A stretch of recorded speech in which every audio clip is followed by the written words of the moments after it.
video, we're gonna talk all about stitching. Now, this is another crucial part of the whole process. If you don't have tight stitching and you don't have enough stitching, then everything is just gonna fall apart. So we're gonna go over our process. We have our triple wrap, which creates our locking knots, which is crucial because we only use nylon thread for our stitching. And the reason why we only use nylon thread is that it is very, very thin. So it is very flat and seamless. And since it's so thin, it just looks completely undetectable. You want to make sure that your thread matches the top of your weft and your client's root color. This is how we're gonna make the wear undetectable and as visible as possible, invisible as possible for our guests. But today, for teaching purposes, since we've got blonde wefts going on, I am going to use a darker thread. So, you can find the link to our thread in our Amazon wish list. Again, for our thread, I do arm to arm length. And let's get started. The nylon thread is very slippery, so that is why we have to do our triple wrap and our locking knots. But again, when we are threading our needle, which I'm going to show you again. So we have our thread. We're folding it in half. I'm slipping that through the hole in the needle. I'm taking my tail, I'm pulling it through, and I am going to knot this at least 4 times. And the reason why is that the nylon thread is so slippery that if you do not knot it at least 4 times, it's going to literally slip right out of your needle. And that can happen multiple times, which is definitely a time waste. We wanna make sure that we are as efficient as possible with our time and our guests in our chair. So let's talk about the front bead and let's talk about our wefts. So we want our front bead to lay as flat as possible. So in this very first bead, we are going to put 3 stitches through, and that's gonna hold your wefts nice and tight to that front bead, and it's gonna make it very secure so that nothing comes loose and nothing starts to flap. We're gonna do that now, and I'm gonna show you. So this is the front of our section. As you can see, our wefts literally line up perfectly with the front of our section. This is why it's so crucial and imperative to have a square as your first section. Now, as you can see, I've got 2 wefts to cover that front bead. You need at least 2 to cover the front bead so it doesn't pop out. And then we have our next weft starting at the bead after. We are going through the front of our section. So this is through the actual hair itself. We're pulling our needle through. Now remember, I told you that we need to create a tail so we can make sure that our sections are tied off together. So we're gonna go ahead and start our first and the beaded track together. We're gonna do 3 knots. So that lays nice and flat. I'm gonna take my thread and I'm gonna put it off to the side so we can use that later. So now I'm gonna show you our triple wrap. So we're pulling that through our section and we're gonna wrap 3 times. 1, 2, 3. So our thread is literally wrapped 3 times around our needle, and this is going to create our locking knot. So as I'm gonna pull up, and I'm going to hold my section and I'm going to pull up as hard as I can. So there is our second stitch. We're gonna do 1 more stitch behind, adjusting things as I go, making sure that we're catching everything.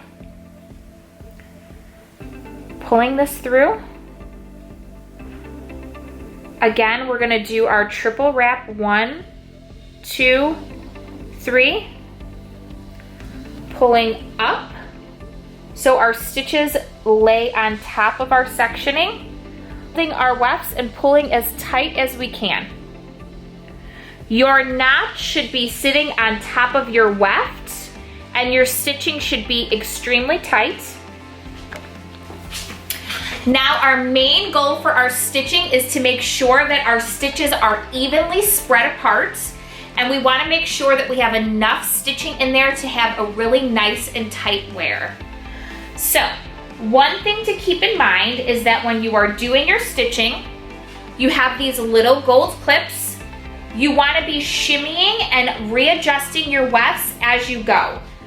This will ensure that no wefts slide down during the process of actually doing your stitching, because wefts can slip down and then you miss them, and then the clients have wefts that are kind of flapping. So we always want to make sure that we're readjusting. We're always using our clips, we're not using our fingers, because our fingers are much thicker than this. This is nice and slim, so you're not going to cause any discomfort when you're actually using them to make your adjustments. Now you want to make sure that when you are doing your stitching, that you are going straight through your section. So when you're stitching, you should be coming towards you. If you move your needle to the left or you move your needle to the right while you're going through your section, what's going to happen is it's going to push the hair forward or push the hair back. So you really need to make sure that you are being conscious of how you are putting the needle through. You want to make sure you are going directly through and coming directly out, if that makes sense. So we're going to go ahead and continue our stitching and do our triple knot, or do our triple wrap. So I'm holding the thread with my hands because nylon thread can easily tangle. Once you start working with it, you're going to get frustrated, but let me tell you, with the practice, it's going to become easy breezy, and it really does make a huge difference with the wear. It's so comfortable and lightweight and so thin that it just lays flat to the head. So that's why we love nylon and only use nylon for our stitching. So we're going to take our needle, we're going to do our triple wrap. I'm wrapping it once, twice, 3 times. I'm pulling it through. As I'm pulling my thread up, I'm guiding the loop down with my hands. I'm holding my section and I'm pulling as tight as I can. I'm almost pinching where that knot is going to land because I'm using my fingers to guide it and to make sure that it lands in the proper place. We do not want our stitches in the front of our wefts. And the reason why we want them sitting on top is they almost hide in between the wefts themselves, and they're not easily caught by the client's comb or brush when they're going through their hair. So when the stitches are on the front, you have a higher chance of actually ripping through the stitches. But when it's on top, it sits nice and neat within the actual wefts themselves, and it's it's foolproof for the client when they're brushing their hair. So we're going to go ahead and continue to do our stitching. It is recommended that I would say about each stitch should be a 1/4 inch away from each other.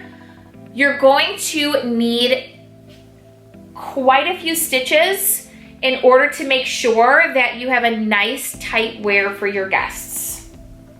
Again, I'm pinching as I'm pulling up, taking my clips, and I'm using them to shimmy up the wefts to make sure that none have fallen down.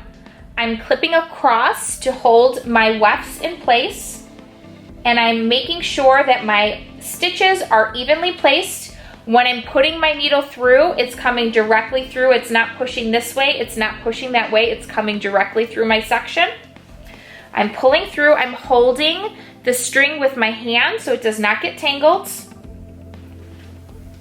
I am doing my triple wrap, 1, 2, 3, and I'm pulling up and holding with my fingers, pinching and pulling up as hard as I can. As you can see, my stitching is nice and evenly spaced. So again, going through, shimmying to make sure I'm not losing any wefts. Making sure that my stitch is evenly spaced. It's pulling right through my section. Body placement, again, is very important. Make sure that you're standing in front of your section so you're not over-directing that needle. I'm holding the string. I'm pulling down. I'm guiding and pinching and pulling up so my knot is on top. So we are going to continue this process all the way around the head, going through, triple wrap, pulling up and tightening. And then when we are done with our stitching, we are going to end our section. So we are going to have our tail from our stitching, and we are going to have our tail from our beaded track. Now, it is very important that you do not lose these, because if you do not tie these together, your stitching can come unraveled. So that is why we must do this on every single person. We will sometimes use a clip and clip them out of the way, because when you are using thread that matches your client's hair color, sometimes it can be very difficult to find. So I'm going to show you how to end your section. We have our 2 tail ends. We are going to do 3 knots. Just think everything is done primarily in 3s. So we're going to do our first knot, making sure that we're not catching any hair in there. So we're gonna do 1, 2, 3 knots. So now we have these 2 tail ends. We are going to dab with just a little drop of glue right on the knot, and then we're going to cut the tails off at the base of the knot. I cannot emphasize enough that you only need a drop of glue, just a little dab, and then you're gonna use your pliers to smush the glue, and just a dab. You only need a very small amount. I will also say that if your client has an allergy to eyelash extension glue, then they're going to have an allergy to this glue as well. So I always ask the client prior. If they do have an allergy, you just want to make sure that that glue is not going to come in contact with any of their skin. So we are going to go ahead and cut them, dab it with glue, cut them off right at the base, and you're good to go. So that is how you end your section. Everything should be nice and tight. Notice with my section, I don't have any wefts that are flapping. It is nice and flat to the client's head. And there's no overhang of your wefts. You do not want any overhang, and you do not want to have to cut your weft. Now, the last thing I want to touch base on with the stitching is when you're stitching, you really want to make sure that you are catching your beaded track from behind. There are so many times where stylists will do their stitching and the actual extensions are not attached to the head. So we really need to make sure that we are catching everything behind, and that the actual extensions are sewn onto your beaded track. So if you have any questions about our stitching process, please feel free to comment below. If you are having clients that are coming in and they are coming in for either their follow-up appointments or they're coming in for any sort of like color service, and you notice that their wefts are buckling, so what that looks like is that their wefts are kind of lumpy. Now, the reason for that is it's because either your stitching is not tight enough or you did not put enough in.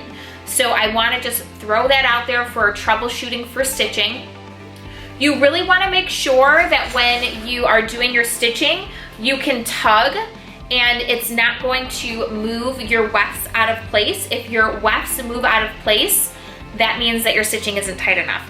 You can always go back in and add more because the nylon thread is really, really thin. It will not become bulky or it will not look bulky. So if you feel the need to do that, you can absolutely do that. Stitching takes time to master. The nylon thread is not the easiest to use. I know this. I've tried cotton thread, but when you stitch with cotton thread, the cotton is it has a very good grip. So when you're pulling that through, it actually pulls on the client's hair as well. So using cotton thread for stitching will actually cause quite a bit of discomfort. So the nylon thread just glides through the hair. It's really thin, it's really comfortable, and it's definitely something that we really recommend using, and we will not use anything else. So thread should match the actual wefts and the client's natural color. And if you guys have any questions, feel free to comment below. I would love to answer and guide you through mastering this part of the process so you can become an amazing extension artist, because it truly is life-changing. All right, get practicing.